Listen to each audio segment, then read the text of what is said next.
Hello and welcome, everyone. This is the Big Tree Podcast. I am your host for today, Manga Crash, and I am here with the other two hosts for the other days. My name is Doofy and Poxal. And Yo!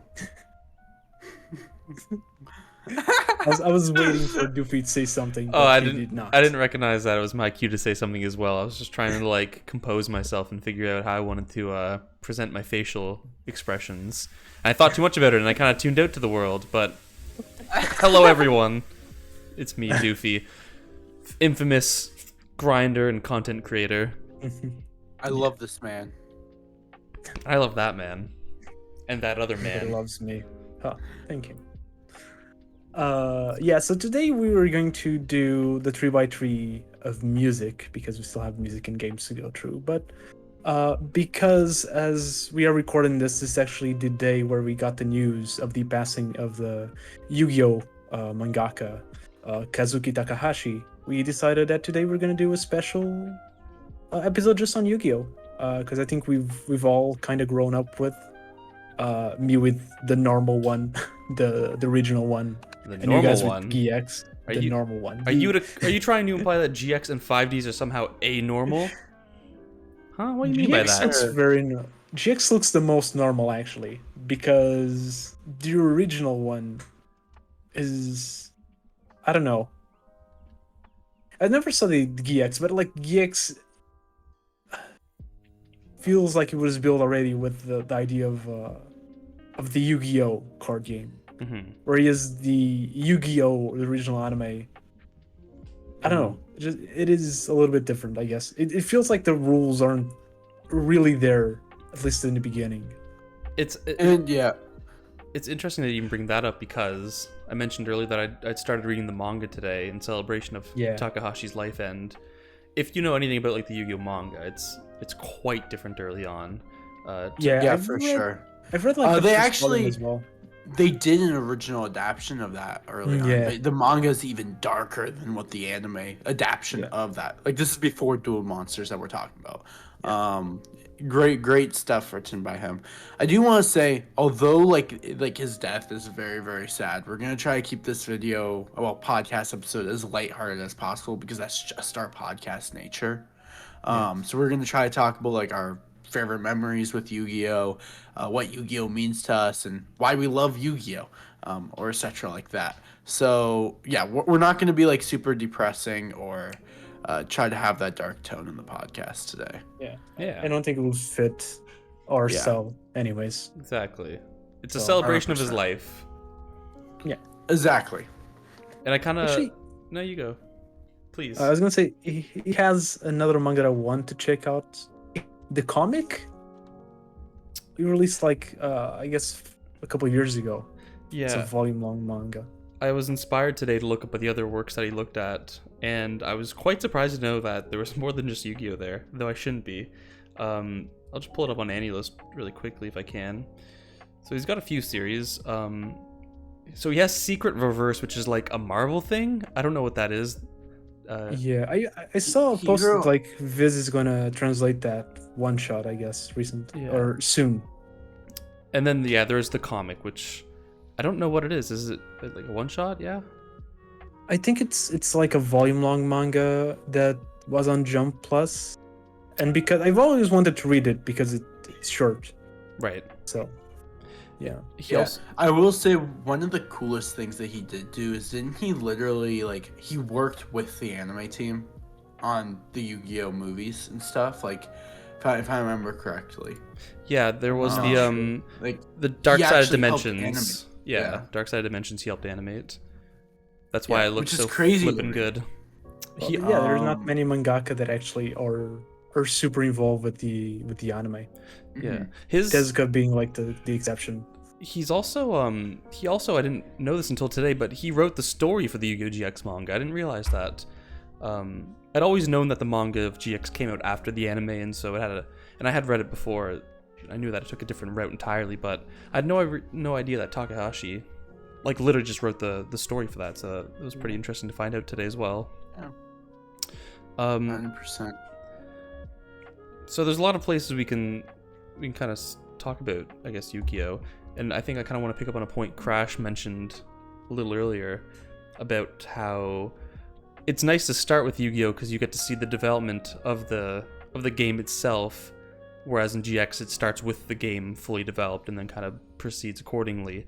Yeah. And that's, as I think I tried to mention early on, like that's what is so great about the manga, because of course it's at the beginning it's just a game manga. It's not Duel Monsters the manga yet. For the first 7 volumes, I think. It's very not surprisingly episodic. So I'd read the first 7 chapters, and it's like a villain of the week kind of ordeal where it is, but there is also a lot of story to it from my memory. Like there is stuff that I feel like carries over, like that's not exactly episodic to me, at least, because there was like the development with like the friend groups, how certain friends rose, and you know what I mean. Yeah. I mean, already we can see that, like Honda, which is I think Tristan the dub, he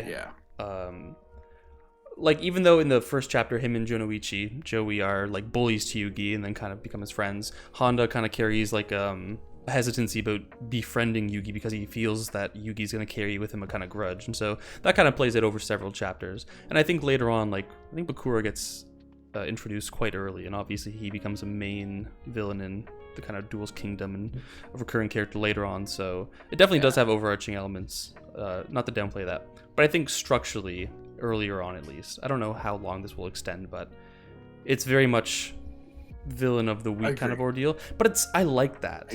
I really do, because we get a new game each week, and that's like that's entirely the fun of that part of the Yu-Gi-Oh manga.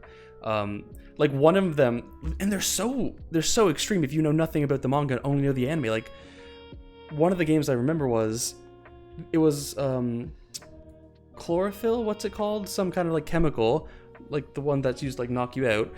Yugi like put that on a sheet of, like a bunch of sheets of paper, and then a so-called magician like had to pull sheets from underneath of it, and Yugi got it so that it's at the edge of the table when the psychic has to pull the thing, and so it pulled it, and like the chloroform or whatever fell on him and he like knocked out. Or like when a prisoner escaped from jail and was like gonna like kill Anza or Taya. It's like it's completely of a different nature than you'd think from Yu-Gi-Oh! If you know nothing about the manga. It is so dark. Like, if you think Yu-Gi-Oh! As a franchise is family friendly, watch the original Yu-Gi-Oh! It's not family friendly. It is so dark. I think this is like one of my favorite periods of the Yu-Gi-Oh! Franchise. It's definitely really, really early Yu-Gi-Oh! Because like you said, part of it is like you get to discover this new game every week, and it's so enticing.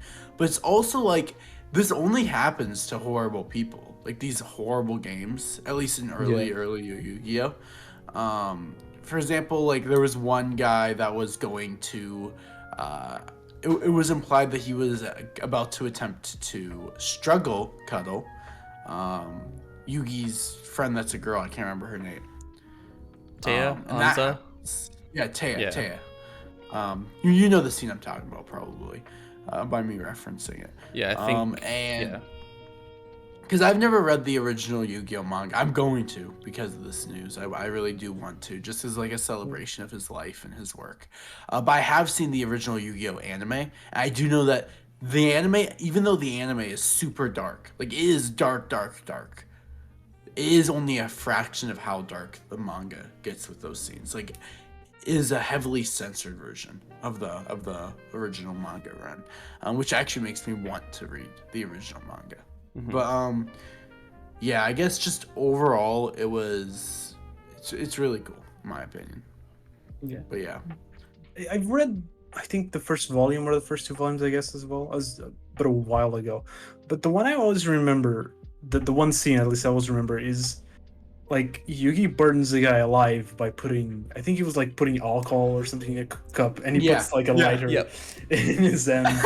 That one was genuinely like a moment for me where it's like, this is carefully thought out. It's not even just like foolish games, because the game was literally like, again, it was the prisoner who was going to do some fun, not so fun things with Anza, and Yugi was like, all right, let's do a little game then. The game is just like, we each get to tell each other like move one finger or something. I'm like, what the hell is this? And so the guy's like, well, I need a drink and a cigarette before I kill you. And so he gets like his vodka and like he gets a cigarette and he's like, oh, I forgot, a lighter. And Yugi's like, okay.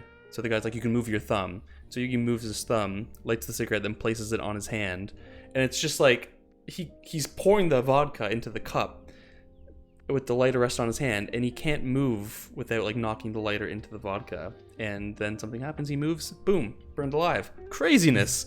Yeah. Totally agree.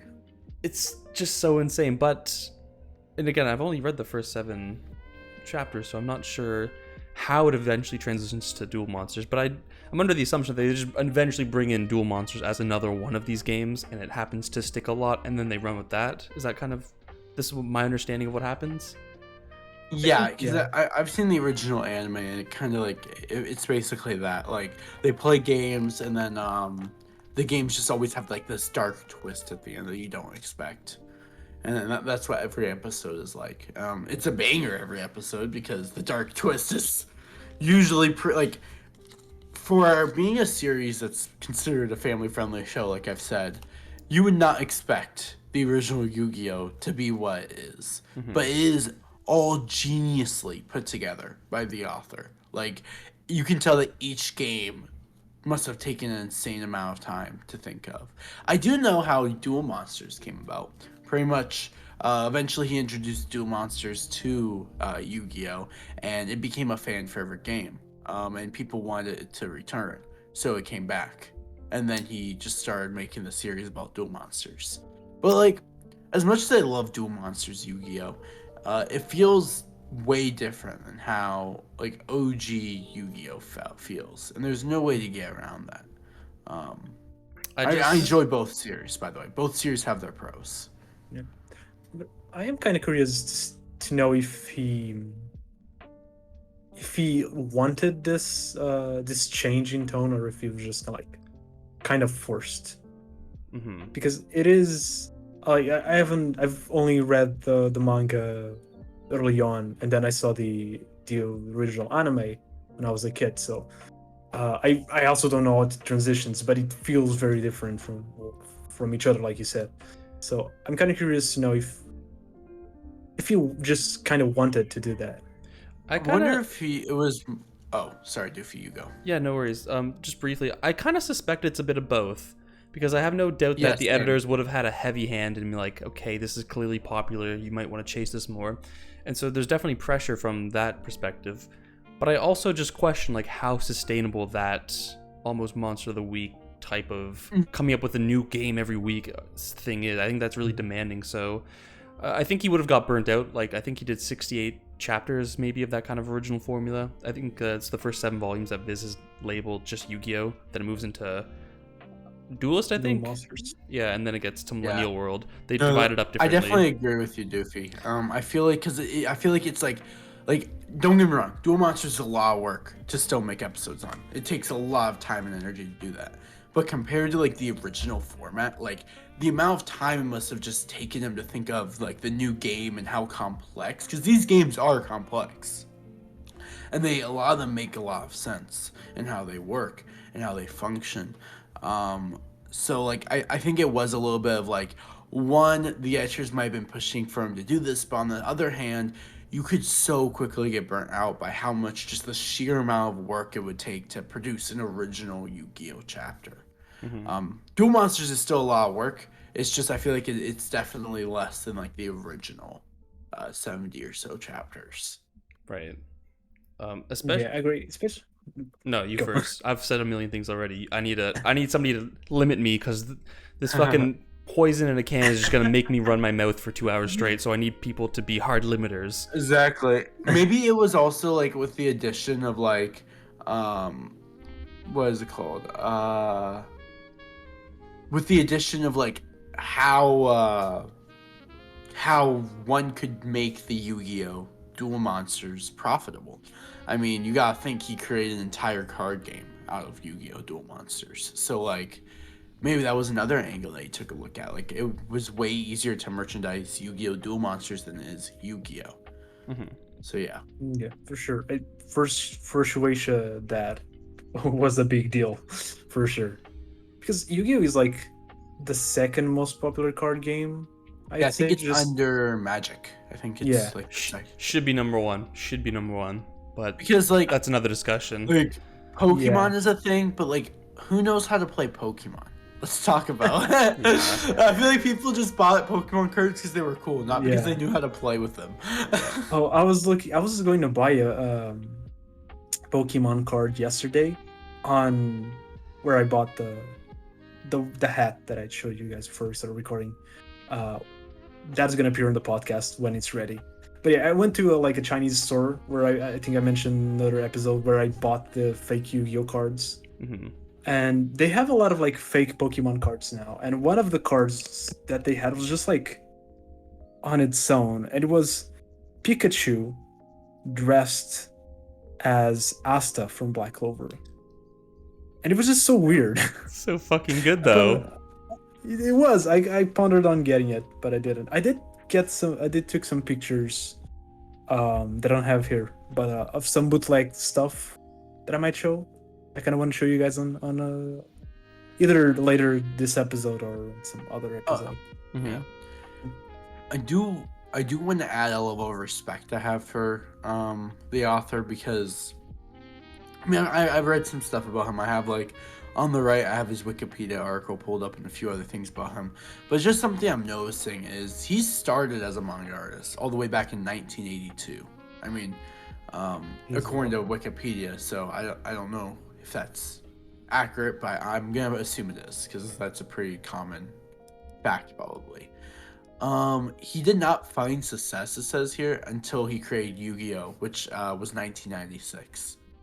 Meaning, like, he was living like the bare minimum life as a mangaka for 14 years. That's insane. And probably Like, that takes afterwards insane too, to be dedication honest. to the craft. Yeah. For a while, I guess, yeah. But Um, I feel like that's the life of a lot of like jump artists, because for yeah, sure. it says when it started, 1985, 1982. He started in 1982. Yeah, so that year was probably like a year where he got a one shot on a contest. Yeah, or it was something like that, Shueisha. Tokyo no Taka or Fighting Hawk. Yeah. So that's like he got a one shot, probably got an award, and then maybe, from what I know, he may have gotten an editor to help him build more one shots, get paid every now and then. Then potentially he may have had a serialization that most likely got canceled. I would have to look, but I'm assuming, just like, for example, even the life of Horikoshi, writer of My Hero Academia, the guy, I think he was on Jump like for like 10 years or something. He wrote 3 manga before he wrote My Hero Academia. All of them failed. So that's the story of a lot of mangaka. That's the story of Tito Kubo, for example. Oh yeah, because he Didn't- started with a bunch of one-shots. He eventually got his serialization with Zombie Powder to only be... it was either canceled or he decided to quit due to his father's health. Still debated in the Zombie Powder community. But yeah, then he finally came up with Bleach. But yeah, I guess it depends if his first work... Oh, okay. So I'm reading more into it, and Fighting Hawk wasn't published till 1990, so you're probably right that he only released one-shots for 8 years before serialization.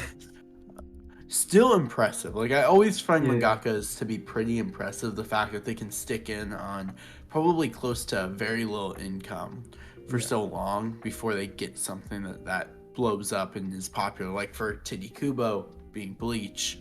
I mean, like, even Junji Ito was like a dentist when he was writing Tommy. No. He was a dentist. I love that. What about Oda? Didn't he just kind of make the one shot and then... Oda did had one shots, and he did work. Probably, I don't know. We would have to look at, but Oda worked essentially as an assistant. Oda has like mostly 3 one manga. shots. Yeah. Oda has mostly How one many? shots under I his thought he belt. only had the One Piece one shot. No, no, he had 2 One Piece one shots. Actually, I think he has 3, but one of them was never published, from what I remember. He has. Let me pull up. It's an entire volume of one shots. Like, Yeah, there's 7. way more than this okay. one shot. Wanted, God's Present for the Future, Ikiyako, Monsters, Then he has Romance Dawn first version, Romance Dawn second version. Okay. So fair yeah, enough. like 7-ish. And during the time where he was writing Romance Dawn, he was an assistant of Rurouni Kenshin. So Okay, that's right. Really? yeah. And before that, he was an assistant of like other manga. He was an assistant of a manga called Jungle Tarchan, in which an interview with the mangaka, he complained that the only thing that he asked him now is about Hada. They don't ask him about his actual manga. They just ask him about the time when Hada was an assistant to him. It's like kind of sad. Bruh, here's the thing. How would you feel about your assistant? Somebody who's like your assistant becoming the best-selling mangaka of all time. How would that I'd feel great. I would, yeah, I would feel great too. I'd be like, I am the sensei of somebody who is now the greatest man to make manga. Yeah, I would be little homieing the shit out of that guy. I'm like, I taught him everything. I'm the reason he's like 90% of the man he is. Like, I'm the sole reason for his success. I got him into this industry. Like, I'd be playing that all up and little homieing him so that I'm the reason you're The famous, best. right? I would eat that shit up. But Oda does I think most people associate Oda may have learned a lot from Nobuko of Samurai of Rurouni Kenshin. Nobuko Okay, is his name? something But like that. Yeah. Let's but just hope he didn't learn other habits Yeah. of him. Yeah. But actually Oda does actually claim that most of what he learned about manga was with the author Yeah. of Jungle Tarchan. It's just like since that mangaka is not as famous, people just assume that the author of Rurouni Kenshin was probably more important. Yeah. To be fair, I don't see a lot of Rurouni Kenshin in One Piece, so I actually totally believe Oda in that. I don't see a fucking drop of Rurouni Kenshin, okay, in One Piece. No, Because exactly. if there was a drop of Rurouni Kenshin in One Piece, it would actually be a good One manga, Piece which would I be good. cannot say Yeah. that How about One dare Piece you. as it currently stands. But enough How about One dare Piece, you. damn it, okay? I'm glad that he I brought need- out Blue Eyes White Dragon to bring us back around. Well, it's not Blue Eyes It's White Blue Dragon, Eyes White but- Dragon, damn it, it's the Yu-Gi-Oh episode. I Okay, really fine. want that. I saw a rug a couple times It that is broke. like the card of Blue Eyes White Dragon, and I want that. I want I the have Dark a Magician giant one. card. I have a giant card of Blue Eyes White Dragon. Awesome. I'm It's a like- bigger fan, or at least when I was a kid, I was a bigger fan of Red Eyes Black Dragon. I always thought that Oh. one was cooler. Yeah, Really? I liked it more I than disagree. Blue I think Eyes it as was well. weaker. He was It definitely was. like weaker. It's considerably I- weaker. Yeah, but he was cooler to me. That's Doesn't what Red matters. Eyes have 2100 attack power? It's either 2100 or 24. 24. 2400. Yeah, I know it was either. Yeah, I know it was And, either 21 okay, or let's just 24. test Yu-Gi-Oh! Trivia knowledge. I'm guessing he has 1700 defense. I don't know if that's true or not. Does anybody else have any guesses? I'm going to look it up right now. I don't know. I know Blue Eyes is 3000 attack, 2500 defense. Right. Red I think it might be Eyes. 700. That one's pretty obvious. And I know Dark Magician has 2500 attack, I think, and 27 or 2800 defense. I was wrong. He has 2000 defense. Damn. Off by That was a 300. strong card. Am I right about Dark Magician? I'm looking it up now. Can I guess the defense first? I know it's 2500 attack. Yeah, I got attack 2100. right. 2100 defense is my Yeah, guess. Yeah, you're right. I was wrong about defense. And the only reason I know that is 'cause Yeah. I have a binder full of just Dark Magicians. Like, it was kind of my Oh, yeah, thing growing up. I saw it. Yeah? Okay. But do you know Dark Magician Girl though? Her attack is 2000 and her defense Correct. is fuck, what's her defense? Give me a second. 1700. Yes. Do you know? Well, we all know her effect. It's a pretty obvious one. I'm not gonna ask it. Isn't it like for every dark She magician in the gains- graveyard she gains yeah. 300 attack?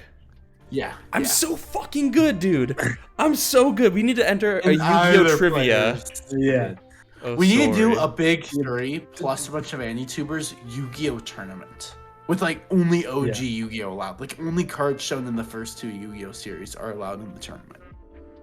That'd be great. I would mean- lose instantly, but that would be awesome. Like so that we don't have all those synchros, you know, and XYZs, so that we don't have to actually learn how to play.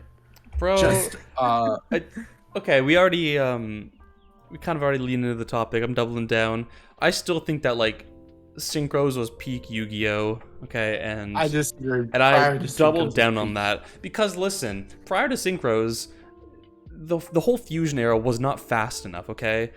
For so long, Yu-Gi-Oh! Was literally just like, luck, gotta draw the stronger card and get it out faster. I mean, that's really all Yu-Gi-Oh! Is, but now there's more strategies to get the stronger ones out. But like, with the synchros, it was the perfect balance between like speed and not just needing big attack monsters, but like powerful effects. But I like the fact that you used to need a poly card in order to fuse. Yeah. Well, It made the fusion special, I guess. it did, I do agree, but it made them... It was much more difficult to pull off, I guess, is my issue. Exactly. But like, I think synchros again are the perfect middle ground, because you still need a specific kind. You still need tuners to perform the synchro summon, which is like a limited class of cards, and so it's more than you would have of, say, polymerization, but it's not so much that you're getting it as easy as Ixie summons. So I think it's really like the perfect in between. Yeah. I just remember like cheesing the game with Dark Magician of Chaos, like, because as soon as I got Dark Magician of Chaos out, I was invincible pretty much, because I could just use him to get the Monster Revive card back from the graveyard, and then I could just use that card to bring Dark Magician of Chaos back in case you had a stronger card out. And I would just do that over and over and over again. Yeah. But yes, Big 3 Yu-Gi-Oh! Tournament 1 month from now. We'll set it up. I've got like, I'm already planning a kind of progression series in my server with like a few other guys. Yeah. Because I did Let's keep Yu-Gi-Oh! it to like old school. Let's keep it to Yeah. like Yu-Gi-Oh! Duel Monsters and Yu-Gi-Oh! GX. And the era. reason I feel so strongly about just Synchro's era being so good is because we got through like 4 sets of like Yu-Gi-Oh! Card sets, and like those games were just like, it was fun because like we're talking to each other and we're talking shit, but like actual card game wise it was so boring. And also I think I mentioned in a previous episode, like I would just reconstruct anime decks for fun, and like I'd bring it to like my friends who don't play Yu-Gi-Oh! But you know, they like old Yu-Gi-Oh! And so we'd play it, and like you'd get bored after like 2 matches because it's just, but you know what, maybe with the inclusion of some of the later GX sets we might be able to have some fun. And also there's a lot of the fucking chaos stuff too, like Blackluster Soldier, Envoy the Beginning, yeah, or like Chaos Sorcerer. Those are in the OG sets, and those chaos decks are so fun, baby. Yeah. Can I just say how dog crap the actual like Joey's deck is? Like, Oh yeah. Wasn't that the point? Joey's deck is literally like, what is it, like 85% monsters or Yeah. something like that? 'Cause I 90% remember- monsters. I remember because I had the first 3 episodes, I guess, on VHS. That's the ones I remember better because I used to watch them all the time. I remember like the introduction of Joey is him always getting beaten because he doesn't have a single magic, trap, or effect card. I remember on his like deck. it's literally a joke in the first 2 episodes Yeah. of Yugi making fun of Joey for the fact that he doesn't have spell or trap cards. He's like, Yeah. Joey, you have too many strong monster cards in your deck. Yeah. You need some weaker one. Oh yeah. Also, I love how many times like Yu-Gi-Oh breaks the Yu-Gi-Oh rules in Yu-Gi-Oh. Yep. Yeah. It's so fun, and that goes back to, I guess, the very first point we made. Just seeing the game itself develop is a lot of the fun of Yeah. Yu-Gi-Oh! Like the transition from Duel's Kingdom to Battle City, from like 2,000 life points to 4,000. Now you have to tribute summon and fusion summon. Like it was so crazy. I remember like the fusions were, you could fuse, at least in the anime, you could fuse anything with anything. I remember like it was Baby Dragon with Time Wizard. That actually was a thing on the card game, but on the anime it was just like, I have a Baby Dragon, I have a Time Wizard, I'm just gonna fuse them together. I don't think they even used the fusion card to do that. Yeah, no. Yeah, they did. You have to in the actual game. That's But it was like, I'm glad you bring that up though, because I think the anime, especially early on, and this is what's so great about it, it still does have like the kind of, you know, the Yu-Gi-Oh game is not formalized yet, and so it's writing the show like an actual, I guess, like monster battle. So it's not just cards with effects. There's this monster that's characterized in this way, not a formal effect, but like Time Wizard just has the ability to move time forward. So how can we use that like relative to these other cards? And so in the show, Joey's just like, all right, bringing time forward 1,000 years, and so Baby Dragon just grows up, dog. He's now just an older dragon. And then and then the opponent's cards got all weaker. I think it was Mai. I think it was fighting yeah, Mai. because Yeah, it was so cool, and like it happens to Dark Magician too, and it gets like the the old sage or something card. I don't remember exactly what it was, but it's again just the weird relations that develop out of not the full role effects, but just like how they characterize the cards and the kind of atmosphere they're creating in the show. Like it's brilliant.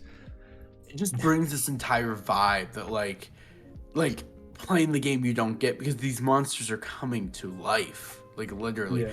I remember I used to be like the biggest fan of Yu-Gi-Oh out there, because like I would spend my days I'll get into this story later, but going back to Yu-Gi-Oh, it wasn't until Battle City that there would actually started being some form, some rules put into place for Yu-Gi-Oh as a whole, and I like this aspect of the series. Yep. I mean, again, I feel like there's definitely eras of Yu-Gi-Oh that you can like split up more than just like the arcs, like combined arcs is this era, etc., etc. I like to split up like the first era being like Yu-Gi-Oh before Duel Monsters, but then that second era is definitely like just the island arc, because there was like no rules at all during that time. You could do whatever you want. There was bloody, like if you were in the forest, you would get bonuses to X, Y, and Z. Yeah. Like, yeah, like, it was just fun because like you said, they all felt like monsters. Yeah. But more than just cards. And then there's Battle City, and I think Battle City moving forward, it kind of loses that aspect. But yeah, I actually have a question for you guys. What's your guys' favorite arc in the Yu-Gi-Oh franchise? Because for me, it was always the one, the Back in Time arc, when Yugi becomes the Pharaoh again. Atem becomes the Pharaoh, and you get to watch him as the Pharaoh. Yeah. I love that arc so much. I rewatch that like once every few months at least. No. I guess for me, it had to be like early on the island, and even like the first episodes. But that's also, again, I had the VHS of the first episode, so that was what I saw the most as well. So yeah. Yeah, I had VHSs the most for Battle City, which is coincidentally my favorite arc, I guess, from the original Yu-Gi-Oh. I think, like, now just talking through it, there's a lot more to appreciate in the earlier, like, the Duel's Kingdom stuff, because, again, just, like, fucking Yugi attacking the fucking moon, okay? Like, just because destroying the moon, like, the opponents would, like, lose this advantage. It's like, it was just so outside of the box. Or, like, when Yugi and Joey fought the Paradox Brothers, and they couldn't attack because they were, like, stuck in the labyrinth of, whatever that card is, the labyrinth of whatever. Like, they couldn't just find the other monsters because they were stuck in the labyrinth. Like, it was so crazy how they actually tried to use the features of the designs of the cards. Or, exactly. What was the floating castle thing with the ring around it? I remember Yugi was fighting... Yeah. Are you talking about Pegasus's castle? No, it was during... It was Battle City. They were on, like, the big... You know, like the big thing that had to stand on. Oh yeah, in the sky. And this guy had like 2 gauntlets full of like the duel city. No, what is it called? Battle Kingdom. Yeah, he had 2 gauntlets full of Battle Kingdom stars, and he was called like the Eliminator or something. And he just absolutely pulverized mine, took all of her stars. And Yugi was like, "We're gonna beat you now." And he's like, "Oh ho ho, I'm big scary guy. I'm gonna beat you." And I'm like darkness, and I'm so evil. And his like one of his big monsters was like this castle that had a little ring that caused it to float. And the way Yugi wins is because like he destroys the ring around it, and so it falls and destroys all of his other monsters. So yeah, I know what you're talking about. Yeah, so just like the way they use these designs to just create interesting strategies, it feels a lot more like a battle shonen where they're strategizing how to defeat the opponent as opposed to reading the rules and finding loopholes. I think that it's because like the author, unlike something like, say, other card game shows or other things like that, the author got his practice in from the first 70 chapters, having all those unique games with all those rules. So he was trying to kind of do the same afterwards, like adding like secret ways that like you can strategize and changing up the system. Because I'm sure the author would have gotten bored if all he did was like stick for the next 300 chapters, just stick to like this strict rule system, you know. So I definitely think like that's definitely the case there. I love early Yu-Gi-Oh. Also, as far as I know, like a lot of the rules were actually like later on was actually established not by him but by Konami, I guess. When they started actually having, because if you play, I think it's a PS1 game. I don't remember the name, but there's like And he left. Like, should we wait? I never know. No, we can continue. It's Okay. fine. I was gonna say, like, the first video game was like a PS1 video game. The rules of it are nothing alike the the actual card game, and I remember playing it pretty later on. I think it was when I was like playing random emulators, and I found the Yu-Gi-Oh game and decided to play it, and I could not play it for the life of me because the rules just like super weird, like super different from. Is there from like normal ones. tutorials in the emulator? I think there was. I think there was like a tutorials, yeah, but because the game was released before the actual card game, the physical card game was released, they had to go through the rules of the anime, well, the rules of the anime, which there weren't many. So it actually, I don't think there was actually like effect creatures or anything like that. For example, it was weird. There was the big thing with OG Yu-Gi-Oh is like before Battle City during the Island arc, you could just summon an 8-star monster like it was nothing. Like Yeah. you didn't have to sacrifice anything. It wasn't until Battle City that the system of sacrificing started being introduced, which like as like a series as itself like seems really weird because that rule really sticks itself there for the even after Battle City. So it's like what's dictating the fact that they now have to sacrifice monsters? You know what I mean? Yeah. Why was it not like that before? Which I guess is a hole in it, but like it's worth it because it actually added more consequences to the gameplay. So in my opinion, while it is definitely a hole in the series, I think it was worth creating the hole there. I'd like to actually counter that slightly, because I think within at least the continuity of the anime, they explain nicely the difference in rules. Because I remember in the early episodes of Battle City, even Joey like tries to summon against Esperoba, he tries to summon like a level 5 or 6 monster, and like the dual disc is just like zzz, and he's like, "What? Oi, you! What's going on, man?" Sorry, why that was like Australian. I don't know. Sorry, a terrible Brooklyn accent. Is that what he's supposed to be? New York? I don't know. I don't know. My version was Portuguese. Oh, true. But the thing is, then Yugi's like, no, like we can't do that anymore. Like, here's the rules. And I think the way it accounts for that is in Duel's Kingdom, it's run by Pegasus, so he's creating the rules. So in the actual context of the show, the game is still newer. Rules haven't been developed as fully. And so it's when Duel or Battle King, fuck, I keep switching them around. Battle City, it's Kaiba's tournament now, and so like he's got a more clear vision of how he wants the game to be going, and so I agree with you. I totally agree with you, but with the exception of the thing is it's more than a card game in the universe of Yu-Gi-Oh. It's not just a card game. Yeah. It's real. Like the monsters are real. You're summoning actual monsters technically. Yeah, but isn't that like the first arcs, I guess, are the old game and then it becomes the new version of the game? Or am I confusing things? Kind of, I guess. I don't know. Yu-Gi-Oh is really weird when it comes to stuff, and it's just been too long since I watched it. But are they? I mean, like they're based off real monsters, but they're holograms. No, like that's the whole. Like that's why in Duel's Kingdom the technology is more primitive, and they have to go to these big kind of standing things. But in Duel's Kingdom, Kaiba Corp has like the ability to summon holograms through a dual disc. Yeah. I think the exception is obviously the God cards. Like those are, when they're summoned, they become more than just a hologram. It's kind of like, interestingly, in Naruto, when they're reanimated and Madara kind of breaks the reanimation. I think it's something like that with the God cards, but I think otherwise they're all holograms. Even if they're based off real things. Power to them, though. Yes. Oh, because, absolutely. Like, for example, because characters would feel the air pressure from things. For example, Kaiba stood up on the side of the cliff and was like, "Yugi, attack me one more time, because if you do so, it's going to kill me." You know. Yeah. I think you're correct in that. It's Speaking of Kaiba, on an off topic, can we just say Kaiba's one of the coolest antagonists in all of fiction? Yeah. So cool. Sony made a PlayStation out of him.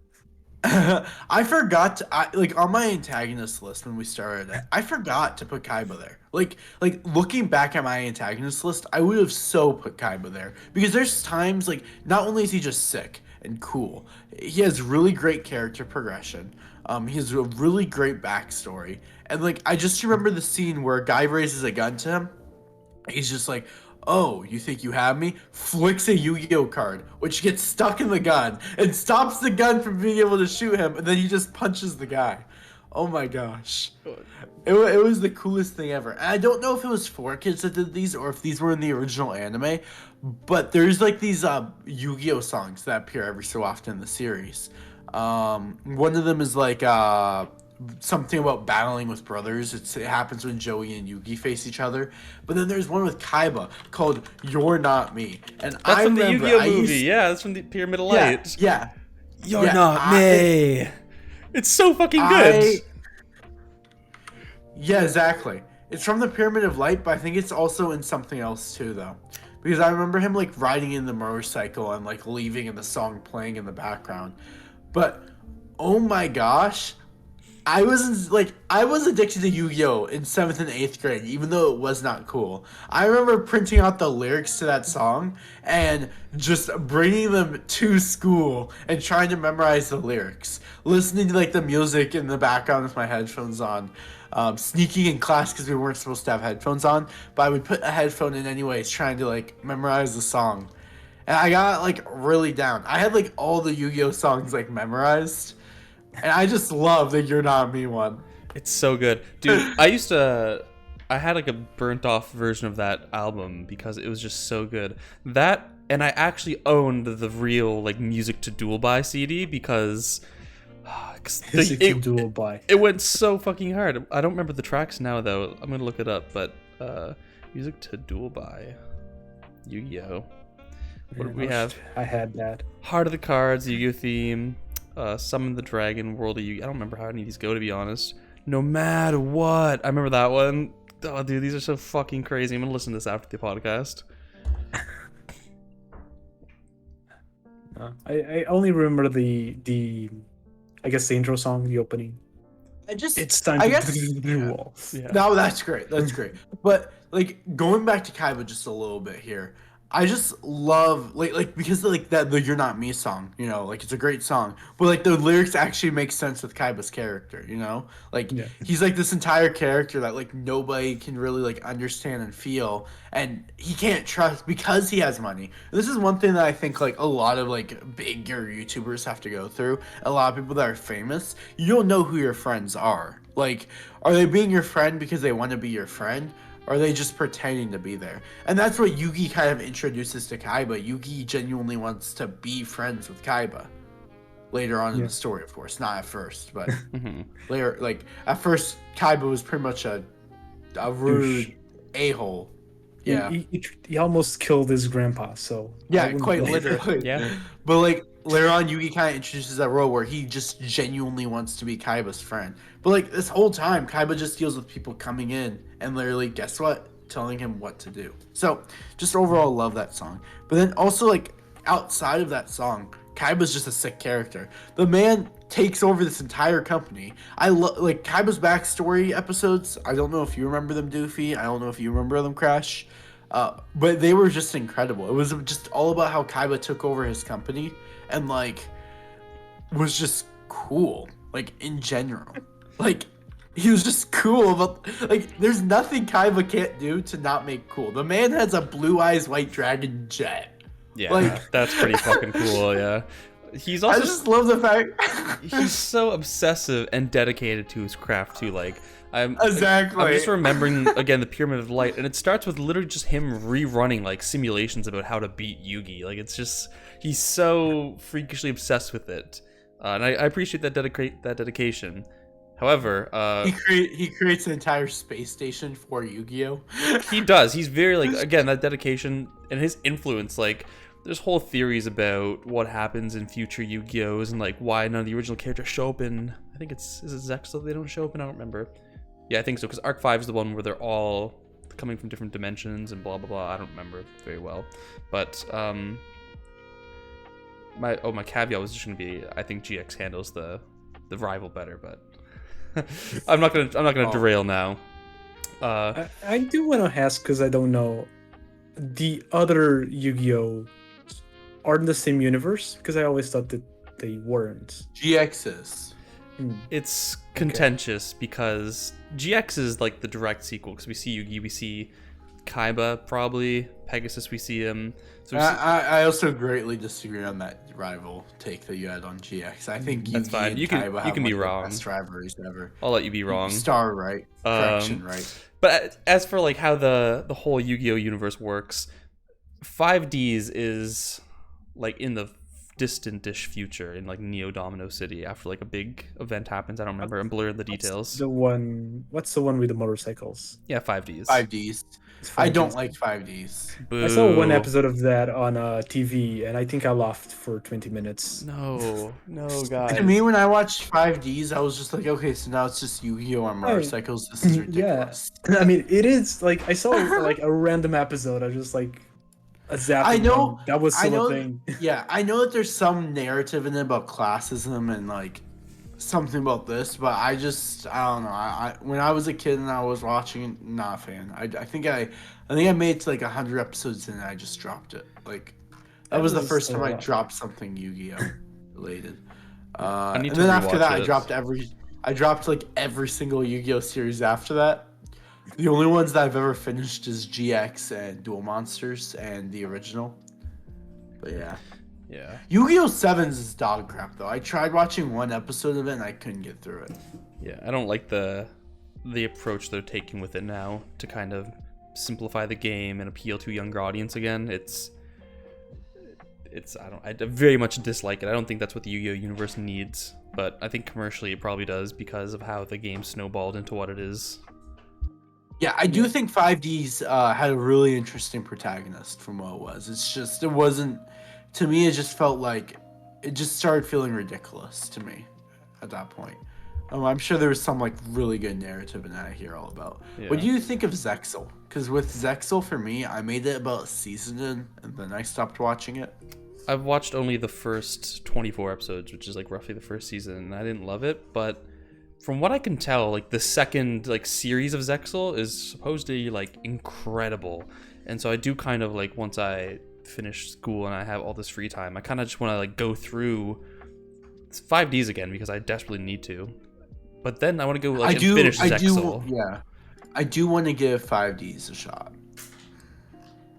No, for me, I do now want to know the timeline though. I'm pulling up. I'm trying to find it. Well, it's also like a fan theory too, but the idea is that like apparently like during like a big, maybe it's the same explosion that happened at the beginning like in the lore of 5Ds, but that kind of split the universe off into two halves, and that's why like in Zexal, I think it's Zexal, you don't see any references to past Yu-Gi-Ohs, but then in Arc 5 you get all the references and people are time traveling and jumping through dimensions, and like like Asta or like Edo shows up from GX. I know Alexis, I don't remember her Japanese name, shows up from GX. Characters from I think Crow shows up in Arc 5 also, and some from the original. So it's craziness. There was this one movie where like you saw like all the main Yugis, like Bonds Beyond Time, baby. Come together and fight that one villain. And that was cool. Nice. I just looked up. So apparently it starts with Yu-Gi-Oh!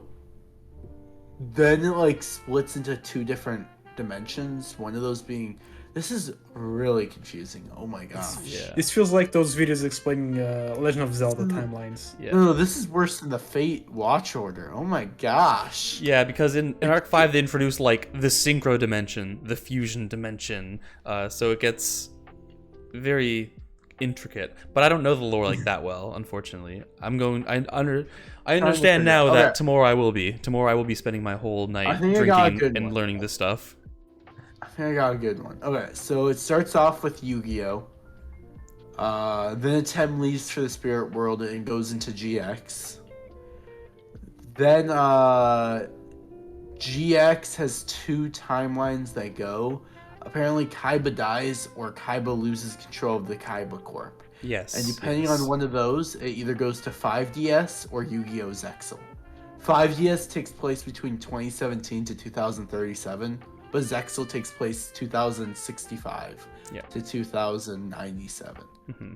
And then from Zexal, it goes to Arc 5, and 5DS, it goes to nothing. Yes, okay, that's what I remember. When I see like those timelines, again, exactly like Zelda, I always get the feeling that the authors just really want to do their own thing. but someone wants a timeline, and so they made up shit like this. 100%, without a shadow of a doubt, and I love it. Damn it. That's Like- why I'm, untimely reference to the name, but that's why I'm so pro death of the author in the literary sense, not the actual literal sense, but because we get theories like this. Because I mean, same with Pokemon, right? Like every incarnation is just a new director taking a new spin on the concept, but like the fucking fans will find the craziest way to spin this all into a grand narrative, and it's so interesting, and we wouldn't have that if we only had the author's interpretation. Sorry, I just have to get my philosophical plug every single time. I do like GX though as like the continuation of Duel Monsters. I think it's a good sequel series. I feel like it's fine to just do your own thing and not be locked to the previous work, especially because I think every manga or every anime probably has different director or different writer. I really doubt it's always the same. And even if it is, like, you should be able to just fuck it. Yeah. Just say fuck it, not just fuck it. Yeah. Follow up on what Poxal said. I also think that GX is like the perfect sequel to the original because of what Crash said earlier. Like, on the one hand, you have literally the game being made as it goes along, and so you get to see these really intricate developments and uses of the techniques as it tries to find its identity. And then in GX, you find the opposite. You find, like, we have the game now. Now, how are we going to use that and kind of springboard into these older plot points? Because Yu-Gi-Oh! GX does try to hit on older plot points. That's why, like, in the first season, I think you get, like, the Sacred Beasts, which are just God card ripoffs, essentially. So they're now trying to go backwards in a certain sense. And sometimes it works to its favor, sometimes not. But, again, it's just these two different approaches to essentially the same game. 5Ds, I don't remember enough to say how it fits into this all, but obviously the game's worked out, and I think it just tries to do something new, and that's why we get card games on motorcycles, to try and freshen up the game again. But yeah, speed duels. I remember bet that the guy who made that thought it was super cool, and people It's been a fucking while, hated it, but man. Doesn't Originally. Kaiba fight Jaden Yuki? Well, technically, And Kaiba GX. Man does. Okay. type of man. Yeah, I don't understand who the fuck Kaiba Man is. I never looked more into it. Is it actually Kaiba? It's gotta be Kaiba, right? Because he would have been alive during that time. But why is he dressed up in like a little fucking cave? Like, I don't understand. Yeah, he's like, it just, I don't remember the episode, but I'm pretty sure they're like just dueling in a cave, and I'm like, it's absolutely Kaiba. And I feel like that's the kind of joke in the show too, like it's Kaiba, but he's like, no, it's me, Kaiba Man. Because if I remember correctly, Jaden Yuki, that's one of Jaden Yuki's like first big losses. I don't remember actually. That sounds like a bit that they do in wrestling sometimes. Like John Cena comes dressed as a Mexican, and it's Juan.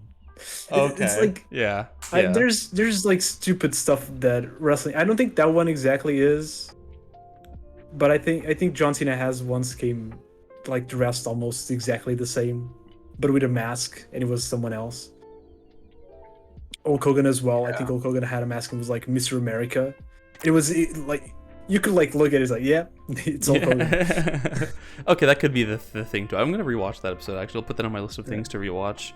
I just want to rewatch the entire Yu-Gi-Oh franchise right now. Yeah, I tried like an OG rewatch. Oh, excuse me, not that long ago, maybe over Christmas. I got like decently far into Duel's Kingdom. It's good. It's just time is obviously an issue when you're in school, but yeah, I kind of want to. I wanted to, for a while, to like actually read the manga, and even like not just the OG, but actually give a chance to the others that I never did. Like with of course, with the death of the author, I kind of want to more. But now that I'm talking with you guys, and actually, like, I'm not talking too much, but a lot of like the things you're talking about are like bringing memories that I didn't even remember having. Like Battle City was something that had been erased from my mind, but now you guys are talking about it, and the Gauntlets and the SARS and everything, it all is coming back. So I really do want to revisit it. God cards were sick. The virtual world arc was really fun too. I'm pretty sure it's filler too, but yes, yeah, it is. But it was fun filler. Like they fight like this ultimate 5-headed dragon, and it's just so sick and fun. yeah. I'm just trying to look up like Judai's win-loss like list. I know it's on the Yu-Gi-Oh wiki, but like it's so long when you're on your phone. I just wanted to like see his first few losses because I'm pretty sure he only lost like 5-6 times. Like it's incredible how this man has survived so long with very little losses and very many wins, unlike the other protagonists. I don't know who has the most wins or losses though overall. I like when the characters are allowed to lose, which normally happens with these sports games, I guess. And like a lot of the times, the character only loses once. That's the lesson. They lose once, and it's like the super moment. But I like when they do lose like a couple of times, because at that point you never know if he's gonna win or not. Yep. That's the one of the issues I think Yu-Gi-Oh, like the original series, faces, because even in he has more than 5 losses. Judai? Yeah, so I'm at 7. I'm scrolling down right now. Okay. He has 7 losses. Okay, that's not so bad. Wait, they don't show his fight against Yugi? The ending, they don't. He was gonna lose. That sucks.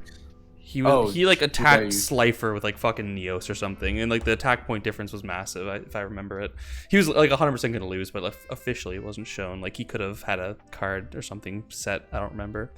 But I yeah, what I was gonna say is that is an issue in the original series, I think, as well, because although I can appreciate Takahashi coming up with a new fun game each chapter, it's like we know like once a Tem takes over, like Yugi's just gonna win. Like he always wins. Like he has to win.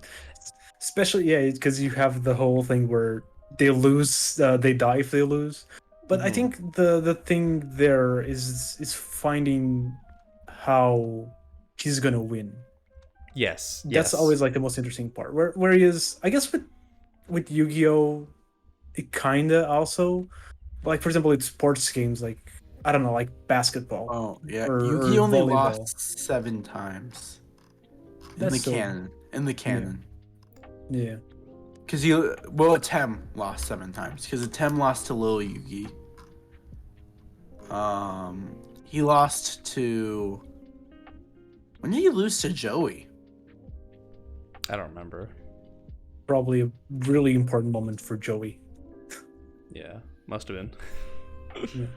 But like what I was saying, like for example with Haikyuu, I guess you don't really have that want to see how they're gonna win, because it's a volleyball game. We kind of know how they can win. There's only one way. Right. So it's more of a will they win, I guess. Okay. Which Haikyuu does really well, I think. Because I mean, they're always losing, or almost like at the end of the game they're almost always like losing, and then they come back. Yeah.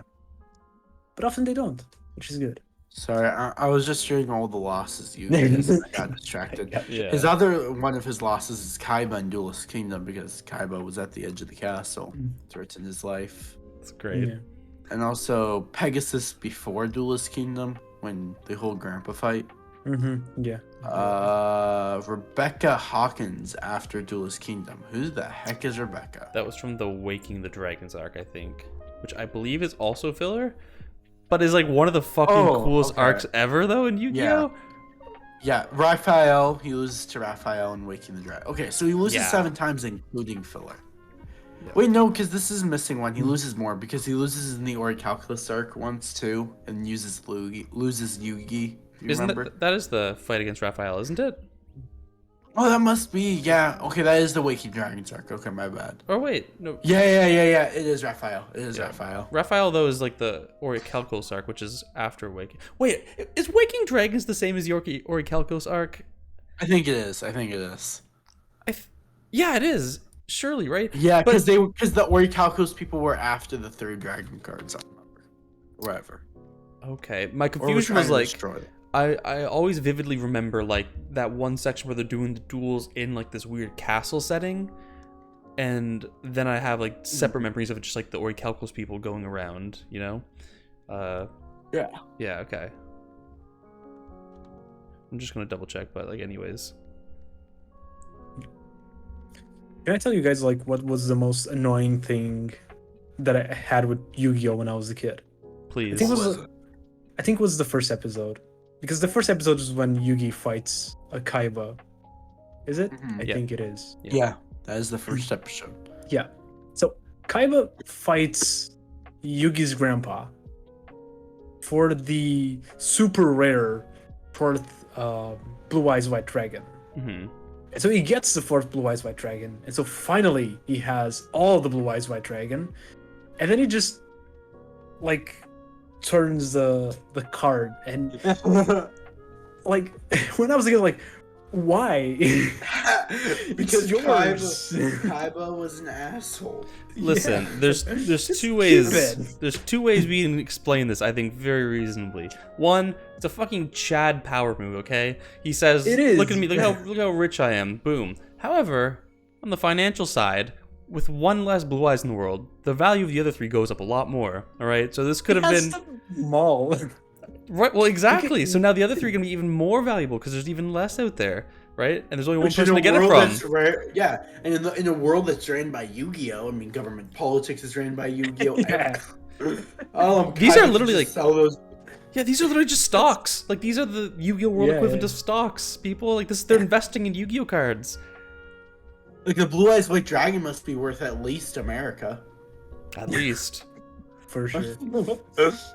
That's what I love about like Yu-Gi-Oh. I think even more ridiculous like things like Beyblade, where the destiny of the world it's on this little like kids game. I'm sorry, Or Crash. something. I'm just now imagining like the president of the United States just sells America for a Blue Eyes White Dragon. She's like, Kaiba, I'll give you America for one Blue Eyes White Dragon. They will duel for it. I'm Yeah. sure. Also, quickly, I'm realizing the two arcs I was confusing was the Waking the Dragon / Orichalcos arc with the Grand Championship, which is an arc afterwards, which has like the pink-haired antagonist, Siegfried von something. It's okay, maybe. Anyways, I don't remember a lick from that arc, but we proceed. I remember very little, I guess, from Yu-Gi-Oh. It's just been so long. Because I never got to rewatch it, I guess. I watched it as a kid. What did you guys think of Pegasus? Oh, it was awesome. I think I prefer Pegasus to Kaiba, I'm gonna be honest. You're wrong. I also sometimes think that as well. I think. But like that's a fair take because Pegasus was really cool. I just think after the first arc, he kind of becomes pathetic.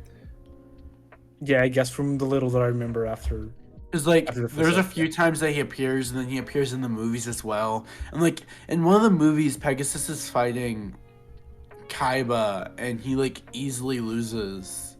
Like it's nothing. Because like Yeah. here's the thing with Pegasus. Pegasus as an antagonist without his eye is pretty much useless. But see, this is the Yeah. problem with that. Okay, spoilers for the manga. Pegasus is dead in the manga. Like he's killed. Oh, is he okay. like? I had to double check this, but yeah, when Dark Bakura confronts Pegasus at the end of Duel's Kingdom, he bloodily rips the Millennium Eye from his head. This kills Pegasus, who remains dead throughout the rest of the series. That's why he never. The anime does. The that. anime puts Okay. him Oh, in okay. right in the anime. He's just like, oh, my eye, and that's why that was actually not a bad impression, by the way. But that's why like in the Pyramid of Light movie, he's just like living his best life on that fucking island. And yeah, he's shit without the eye because he can't literally just cheat and strategize around knowing what your opponent's gonna do. So like yeah, it all adds up. But also yeah, he's fucking dead in the manga. I had to double Just a check. filler character Yeah. afterwards. Because he's Yeah. also in GX. Yes, he is. Yeah. And then he's also in Waking the Dragons arc. Yeah, he appears a few times thereafter. Again, Yeah. the GX anime follows the anime canon. Yeah. Okay. I think it's actually a better end for him to just be killed. But I yeah. 100% agree. Because everybody's opinion on Pegasus after Duelist Kingdom, Pegasus just becomes like you know? Well, I do love him in the Yeah. movie because you just get to see him Yeah. living at his retirement, drinking wine in his like little fancy private island, like enjoying all of his little toys. Like I like that, but I do agree. Like as a character, he has zero presence versus the literal menace who's stealing souls from the first big arc, Duel's Kingdom. Exactly. I do, but like he's like pathetic in the sense as in like the Pyramid of Light movie. Like you watch him just die, like it's nothing, you know? Yeah. Like he just is like, I'll defeat you, Kaiba, you pathetic little boy. 3 seconds there, he's like, how did you do that? Yeah. What? But to be fair, it's also like a Squad Zero type thing where like we just saw Kaiba run trillions of fucking simulations to try and figure out how to get his deck to beat Yugi. So he, like Kaiba right here is like Ichigo before getting his like final Bankai level. Like he's strong, right? So of course he would naturally lose. Pegasus would naturally lose to him, but Yeah. that's not to sell Pegasus short, of course. But it Exactly. is a bit of a Squad Zero moment. That was a big thing with Pegasus, though. His strategy always revolved around his eye. Yeah. Yes. His millennial item. I feel like he is a villain that fits more with the early Yu-Gi-Oh I agree. than Kaiba I- does. I Kaiba's better. love Pegasus, and Kaiba was definitely more of like this long-term antagonist than a villain, in my opinion. Yeah. More like a deuterologist / antagonist. He's the of Gary the series. of Yu-Gi-Oh. I always think of him more specifically as like the Vegeta, because like he Yeah, I does like to think does of him- turn from like an he's antagonist to definitely- like kind of like edgy colleague. You know what I mean? Yeah, It's yeah, like yeah. even in Duelist King, I mean even in Battle City, I would consider him more of a deuterologist than an antagonist, because Battle City, like, while it starts off not like this, it eventually goes into having Merrick as the main villain. Yeah, I would say Remember. it transitions. Like I think out of necessity. Same with Dragon Ball, really. I mean, out of necessity, I guess Kaiba kind of pairs with Yugi just because obviously Merrick is a very grave threat. Yeah, Yeah. Kaiba doesn't really recognize the threat. I love Kaiba because while he's the deuterologist of the series, he always thinks like he's the antagonist. You know what I mean? Yeah, constantly. Which is which is what makes him such this unique, fun character. I feel like for sure. Yeah. But yeah. But yeah, Pegasus, 10 out of 10. I love Pegasus. Merrick is cool. I never thought that he was like one of the top tier villains, though, when it comes to the majority of I need to look. I think I know who he is. I liked him more I'm than gonna Kaiba. say you guys are wrong. Well, as a villain or as a character as a whole? I think I both. prefer Pegasus as a villain. I think it's a character I kind of prefer Kaiba, but I do prefer villains that are Because like Kaiba's more way threatening. cooler. Yeah, Kaiba's Kaiba way is cool. But what about Merrick then? Do you remember Merrick Crash? Because I'm talking about Merrick trying here. to I'm remember. like firmly Merrick is more interesting overall than I'm Kaiba. Pretty sure I know I who disagree he is, but I don't with know Kaiba's his name. backstory and all. Yeah, okay, Merrick yeah. is cool. No. I like Merrick. Yeah. It's just out of the 4, I think there's 4 main villains in the canon of Yu-Gi-Oh! Because there's there's Pegasus, Kaiba technically, and then there is Merrick, and then there is Byakua or Byakuya? yeah, Yeah. which looks a lot like Merrick, by the way. Merrick and Baraka, whatever, look a lot like each other. Oh, I remembered Is his name, is but then there one I'm missing?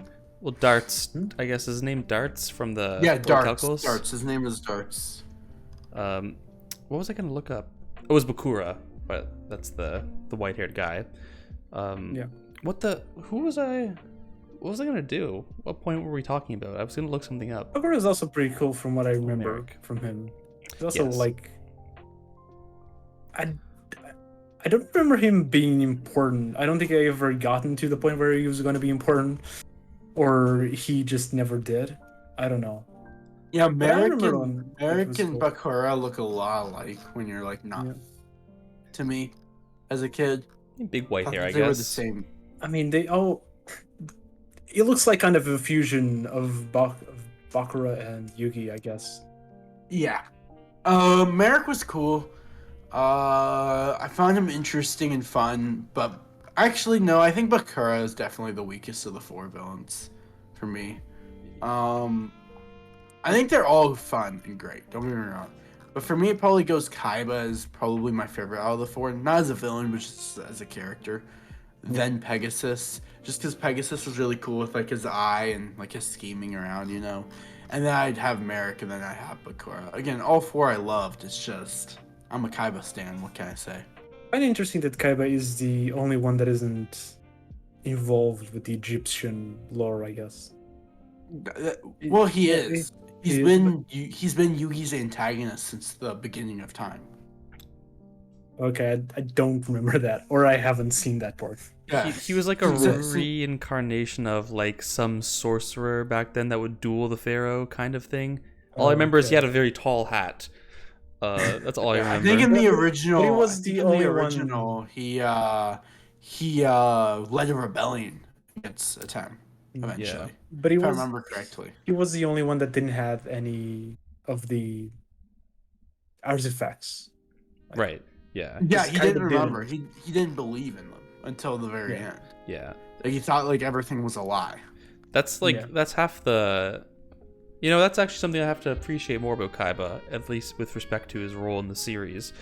He provides like a firm foil to like the mysticism of like the Millennium items and like the God cards are real, and like he represents this like, no, we got science, we have our technology, that's that. This is a bunch of like fairy tales. Like it's just like a familiar dynamic, but I never really thought about how that played out in the Yu-Gi-Oh universe until like literally this very moment. So it's like I'm having a bit of like whoa, I gotta like reanalyze all of Yu-Gi-Oh now under this lens of like, it's essentially, I don't want to say like mythology versus science, but in a sense kind of it is. Very interested now to think about how that is played out in the role of the I always story. find it interesting in those Kind of- stories because well, yeah. it's always like the mysticism is the real deal there. So it kind of plays out like, especially I feel that we can kind of compare to horror movies and things like that, where a character does something that we think like, you dumbass. Of course, like the cards are real, the gods are real, but like in real life, we wouldn't act like that. Well, yeah. So- maybe not you. The big I'm The not big being- thing though, that it just makes it funnier. It makes Kaiba's dedication to duel monsters even funnier because he doesn't believe. Yeah. Yeah, so he's just You like know- he just really wants to be good at this one game. Like that's, I never really thought about that. Yeah, so it's even crazier now when he doesn't believe it's all like real. Jeez, I never thought of that. It's just It's like hilarious. But yeah. So Crash didn't make it far enough for Merrick. I did. I remember. I actually looked Okay. there. I did remember. I think what I because he nope. does when does he appear? near the um, end of Battle In City. Battle City. He's the guy who Yugi fights in the sky and whatever, right? Yeah, yeah. Yeah. So I did. I think that's when I stopped watching Yu-Gi-Oh. But I also think that's when it ended the original run, or not. No, No, and with so I- Bakura. Okay, so I didn't. I don't think I've actually seen Yu-Gi-Oh past that point. Okay. But that arc, I yeah. arc I did see. Like I just prefer Pegasus. Like okay, so as a villain, I agree that that Kaiba isn't the best villain, but like as a character himself and as a deuterologist, Kaiba's brilliant in my opinion. Mm-hmm. I definitely prefer Pegasus over Merrick as a villain, just personality wise. Even though I definitely think Merrick has a more compelling story, because like Merrick has this whole redemption phase where like he beats out the spirit, you know, and like becomes his normal self again, and like helps Yugi fight against Bakura. Exactly. Yeah. That's one thing I thought was interesting also about how, you know, Atem and Yugi obviously have this kind of camaraderie and like they work together, but like a lot of the other kind of like spirit dynamics, it's quite opposite. Like Merrick was like pretty much tortured by like, you know, Yami Merrick or whatever his name actually is. So yeah, just seeing like the kind of how they foil each I other. think his name is literally Dark Merrick. Well, they're all like Yami whatever, and Yami's Yeah. just dark, but they have like Yami Yugi. do we ever find out Merrick's real name? Like the spirit Merrick? I don't know. But I think I actually agree with Poxal that as an antagonist, maybe Kaiba's a little lackluster, but as a character is really great. I think what always held him back a little bit for me was that he just felt like another one of those like Vegeta, Sasuke type roles of kind of switching between antag versus deuter antag. And it's still cool. It's an archetype I like, and he's just like a fun character to experience. And maybe I need to rewatch more critically. Well, I'm reading the manga now, so I'm going to have that experience, I think. But for me, Merrick just had like this crazy presence because he was really the first injection of like that actual ancient Egyptian lore into the series. Like when they're on that blimp and he's like fucking sacrificing his whole being, like it's just his eye so he can give his power to Ra. Like we really see like the two worlds clashing together and this presence that he evokes because of this. You know, we've had this subtle buildup with like him manipulating all these people, the whatever bandits they were called. I don't remember what they're called. I also love how Merrick loses that battle specifically because he was too reckless with sacrificing his life points. Yes. Like if I remember correctly, Yugi ended up using like an effect that just did a number of life points to his opponent and defeated Merrick that way. I thought that was brilliant. Yeah. 'Cause he sacrificed all of his life points but one. Yeah, I remember. It was great. Kaiba was a vibe. Pegasus was all like just also to double down. Like I agree, Pegasus might be the best villain just because of like the setup leading to him. Yeah. And then him as a character. Yeah, and like the whole personality too. Like Pegasus' personality is like it's just like psychopath, and it's just fun and sick. Like Pegasus is just fun. And he also kind of does tease the Egyptian lore, but isn't like until Merrick where you really like begin to like dive deep. And like I love Battle City because literally the entire setup for it is there's these 3 Egyptian god cards that even Pegasus was scared of.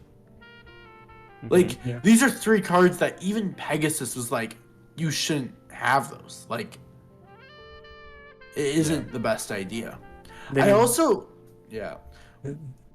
While we're on Battle City, one moment that I just remembered that I want to bring up is Kaiba versus that one girl who could see the future. I love that scene because for just a moment, Kaiba defiled or denied like the whole mythological system in Yu-Gi-Oh! Because like the necklace said that Kaiba was going to lose that fight. But Kaiba like was able to outdo the power of mythology pretty much. Just sick. It was all because the cards were speaking to him and telling him to use them instead. But yeah. Who's Dark Yugi? Yummy Yugi.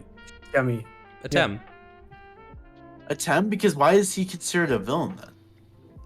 I don't think he is. I mean, early on, I guess, because he's a gigantic psychopath who kills people. Oh, I see. But okay, so I just read it. Okay, no, it has him. It is Atem. It is considered Atem. But the reason why it's in the villain page for Yu-Gi-Oh is because Yugi fights him in the last arc. Like the last arc of Yu-Gi-Oh is him dueling. That's an L on behalf of the Yu-Gi-Oh antagonist for assuming antagonists have to be villainous. But we move regardless. Yeah. You had a point? It's kind of funny because like Bakura and like Zork are technically the same individual if I remember correctly. Yeah, I don't remember that detail enough. I remember he had like double. I mean, I guess Yami Bakura.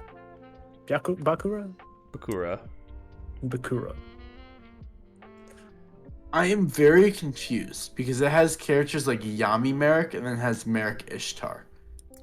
Yeah, I think like Merrick, apart from his Yami form, is still like opposed to the main cast in some sense.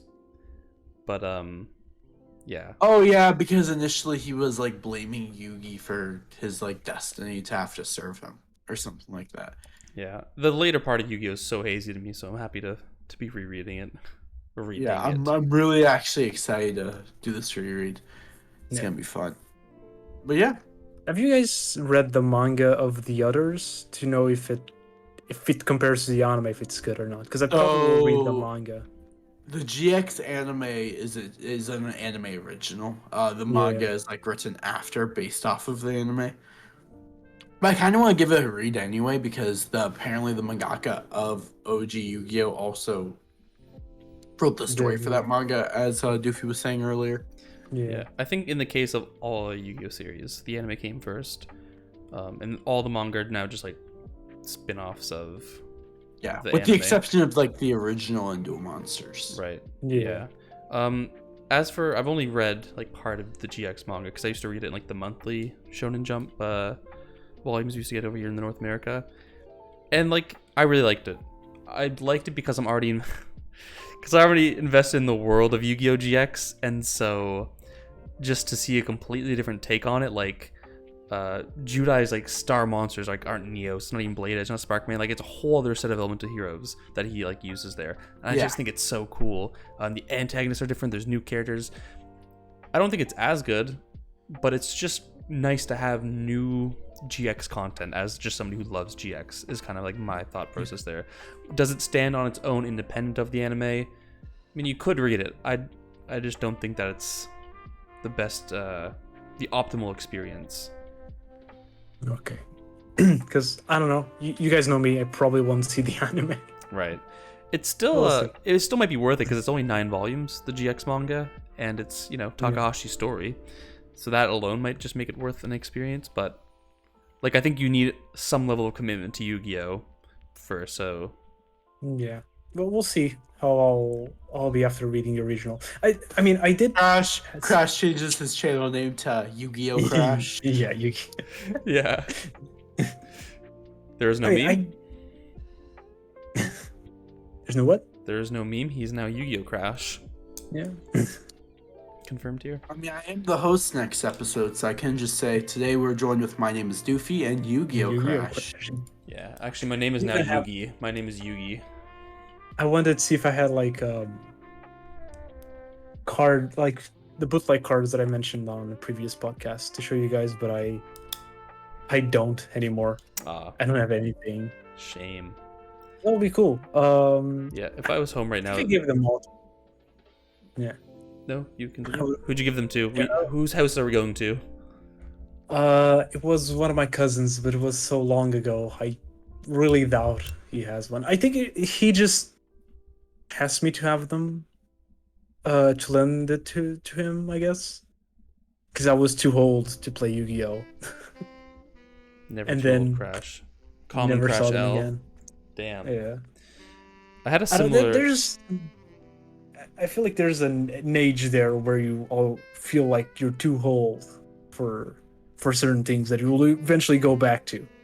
Yes, that's so well fucking said, dude. There's like for everything in my childhood, and that's exactly related to what I was gonna bring up, because I had that same phase. I think maybe just out of high school, maybe no, I still was in high school. I think maybe when I first started getting into like drinking more. Like my parents had like yard sales every year, and I had like a bunch of Bakugan, like a fuckload of Bakugan that my parents were like, you know, you don't use it anymore. You want to get rid of it? You know, sell at the yard sale for like a couple bucks for the whole thing. And I just sold all my Bakugan for like fucking pennies essentially. And look at the prices now on eBay, and even fuck the prices on eBay now. I just want to play with Bakugan again, like the OG ones, and it's just so heartbreaking to know. I just thought I was too old, too mature for that. And then here I am now, 24, longing for those fucking little balls to roll. I mean, they have the new sets, and I've been considering picking them up for a while, but you know, I'm nostalgic for the particular ones I had, of course. Yeah. I think the first time I saw a Bakugan toy, I was probably already like 21. It was a couple of years after the Bakugan had started, but one of my like younger cousins got one for Christmas, and the moment I saw like the ball rolling into the card just opening up, my mind just exploded. I was like an adult looking like, what the fuck is happening? Like playing with the Bakugan. Was like, give that to the child. No. So it was a moment of like, damn, this is kind of cool for you. Yeah. Okay. Yeah, I love that. Yeah. I knew about it, but I just like watching the anime on television didn't call to me. Again, I was 21 watching it for the first time. You won't like enjoy it. But I don't know. I'm just a child. Yeah, I still am. You bring up a good point there, because like although we're in a position to like speak, I think rather highly of Yu-Gi-Oh, I think a lot of this does presuppose a high level of charitability, that you can only achieve through having some kind of, well, either one, you're just super fucking charitable, which isn't common, or two, you have some reason to be charitable, and that's like where I think nostalgia is such a great thing. Like I already kind of did the discussion on this elsewhere, but like people will say that nostalgia ruins your ability to judge these things, but I don't think that's necessarily the case. I think that it makes you want to see what you like in it more, because I think everything we like is for a reason, whether we're aware of it. It appeals to some sensibility, to some value. It does something that triggers dopamine. Like there are reasons there, whether we're aware of it or not. And I think nostalgia is just that little kick to force us to look for them. And obviously things may or may not hold up, but largely I think it's an overwhelmingly positive thing. All that though to say is that Tayo, who has been like missing for eons now, I remember he like always was like, you know, how could you speak so highly of Yu-Gi-Oh? Like it's a kid's card game at the end of the day. I'm like, it is a kid's card game at the end of the day, and obviously if you're like 24 now and you want to get into Yu-Gi-Oh and you know you don't have that kind of background, it might just be hard. You might not get into it. You might not be able to get past that barrier of, you know, it's a children's card game. You might not get past that, and if you can't, like that's whatever, that's fine. But you have to recognize that getting past that is a part of the process, and so that's why I'm not like running around telling everyone to go watch GX, despite me thinking Judai is the best written character I've ever experienced. Type of thing. No, I get you. I think this might be a good way to end on that note. Yeah. Okay. Yeah. Unless you guys have more to say. I don't know. I've been awfully quiet. I have a really bad headache right now, so yeah. Let's do it. Okay. Yeah. This has been the world's fastest. Yeah, it's an hour and a half. It's a sizable length, nonetheless. Yeah. Compared to our others, it's not, but it's more digestible. To be fair, this is like a one-topic podcast episode. Like we decided that we were just gonna talk about Yu-Gi-Oh, well, and I'm sure me and Doofy could go about that for 10 hours. I have a headache right now. Yeah. Crash is like, do you even Yu-Gi-Oh, bro? Like. Yeah, I used to, but I'm that sensei who has forgotten the ways. Crash. What Crash is trying to say is he's a fraud. True. Yeah. Though I think I do think this is a good place to wrap up, because the only other thing that we'd mentioned in the intro that we were going to do is talk about our favorite memories of it, but that's the kind of thing we can talk about in the nostalgia episode, guys. Look at that. It's gonna be 8 hours long. Oh god, that one's gonna be fucking crazy long. But yeah. No, we'll definitely be talking more about Yu-Gi-Oh in the future episodes. Yeah. One thing that I do want to say before we close out is I used to go on YouTube and watch look for live action Yu-Gi-Oh videos. Yeah. And there was this one guy that did this long series. I would just watch every episode until I ran out, and it was the funnest experience as a kid, being able to experience these dorks have this low budget live action Yu-Gi-Oh series, have those I remember as a kid going to Amazon wanting to buy a Yu-Gi-Oh disc. For those were the days. They were. But yeah, that'll be the topic of another episode. Another episode. Yeah. Another one.